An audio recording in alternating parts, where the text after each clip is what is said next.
ফের নিয়ম বদল হলো স্বাস্থ্যসাথী প্রকল্পে। এবার আরো কড়া পদক্ষেপ করল রাজ্য সরকার।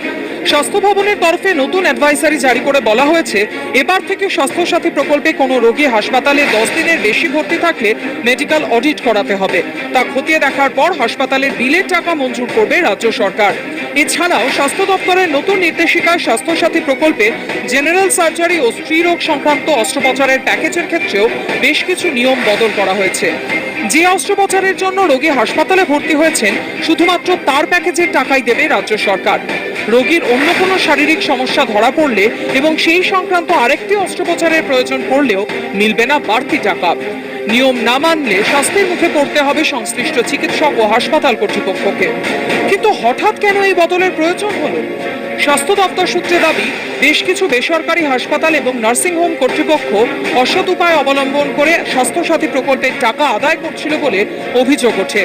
স্বাস্থ্য দপ্তর সূত্রে খবর, এ ধরনের অনিয়ম নজরে আসার পরই নতুন অ্যাডভাইসারি জারি করা হয়েছে। এটা একেবারেই পাবলিক মানি, পাবলিক এক্সচেকার থেকে আসছে, তার অডিট আমরা সবসময় স্বাগত জানাবো।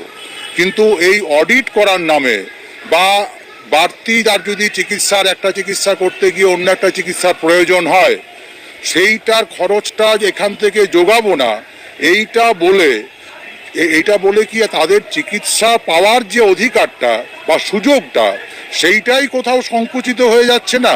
এইটা যেন না হয়, এইটা আমাদের মাথায় রাখার খুব প্রয়োজন। রাজ্য সরকার প্রায় 3000 কোটি টাকার উপরে খরচা করছে, কিন্তু কিছুদিন ধরে বা কয়েক মাস ধরে দেখা যাচ্ছিল কয়েকটি অসাধু বেসরকারি চিকিৎসা প্রতিষ্ঠান এই স্বাস্থ্যসাথীতে নানান রকম বেনিয়মের মাধ্যমে অসৎ উপায়ে প্রচুর পরিমাণে অর্থ উপার্জন করছে, যেটা কিনা আলটিমেটলি গিয়ে দাঁড়াচ্ছে যে পেশেন্টদেরই ক্ষতি হচ্ছে। বেসরকারি কয়েকটা মাত্র অসাধু প্রতিষ্ঠানকে আটকানোর জন্য এছাড়া রাজ্য সরকারের কাছে আর কোনো উপায়ই ছিল না।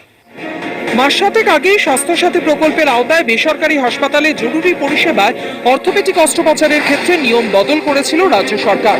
এবার আরো কিছু নিয়মে বদল আনা হলো।